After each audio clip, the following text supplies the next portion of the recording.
Hello and welcome to this channel. Tesla के CEO Elon Musk ने 19 अगस्त को अपनी कंपनी के आर्टिफिशियल इंटेलिजेंस इवेंट डे के मौके पर कहा कि उनकी कंपनी टेस्ला कारों की मैन्युफैक्चरिंग में हेल्प करने के लिए अगले साल आर्टिफिशियल इंटेलिजेंस के साथ लेस एक ह्यूमनॉइड रोबोट टेस्ला बोट का प्रोटोटाइप लॉन्च करेगी, जिसे कंपनी ने अपनी वेबसाइट पर स्ट्रीम भी किया। कंपनी के अनुसार यह रोबोट 5 फीट 8 इंच लंबा होगा और इसका वजन 125 पाउंड होगा। इसमें उपयोगी जानकारी वाली एक स्क्रीन होगी, साथ ही एक ऑटो पायलट सिस्टम होगा और इसमें 8 कैमरे लगे होंगे। यह प्रोटोटाइप लगभग 5 किलोमीटर प्रति घंटे की रफ्तार से चलेगा और 150 पाउंड के वजन को डेड लिफ्ट करने और 45 पाउंड के वजन को ले जाने में सक्षम होगा। साइंस फिक्शंस में मानव जैसे रोबोट लंबे समय से आकर्षण का केंद्र रहे हैं, लेकिन मानव जैसा रोबोट बनाना जो उसके तरह के सारे काम कर सके बहुत कठिन साबित हुआ है। हालांकि आर्टिफिशियल इंटेलिजेंस में तेजी से उन्नति हुई है, लेकिन फिर भी यह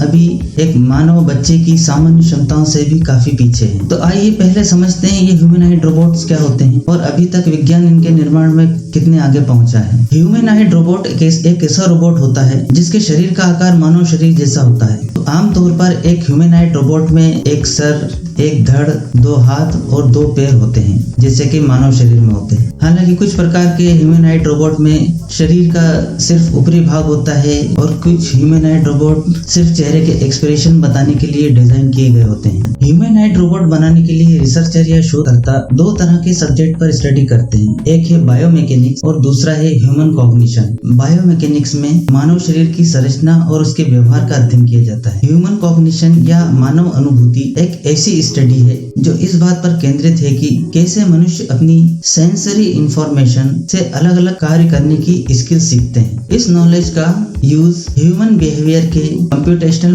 मॉडल को बनाने के लिए किया जाता है और समय के साथ इसमें तेजी से सुधार हो रहा है। अगर रोबोटिक्स की टाइमलाइन की हम स्टडी करें तो हम पाते हैं कि 1948 में नॉर्बर्ट वीनर ने साइबरनेटिक्स के सिद्धांतों को तैयार किया, जो कि प्रैक्टिकल रोबोटिक्स का एक बेसिस है। 1961 में यूनिमेट नाम से पहला डिजिटल रूप से संचालित और प्रोग्राम करने लायक गैर ह्यूमनॉइड रोबोट बनाया गया। इसे जॉर्ज देवॉल ने बनाया था और इस रोबोट को डाई कास्टिंग मशीन से धातु के गर्म टुकड़े उठाने के लिए जनरल मोटर्स कंपनी की एक असेंबली लाइन में लगाया गया। वासेदा यूनिवर्सिटी ने 1967 में WA बोट प्रोजेक्ट की शुरुआत की और 1972 में बोट 1 को पूरा किया, जो दुनिया का पहला बुद्धिमान ह्यूमनॉइड रोबोट था। यह चलने में सक्षम था और जापानी में एक व्यक्ति के साथ कन्वर्सेशन भी कर सकता था। 1985 में हिटाची कंपनी ने WHL-11 डेवलप किया, जो एक ऐसा रोबोट था जो 13 सेकंड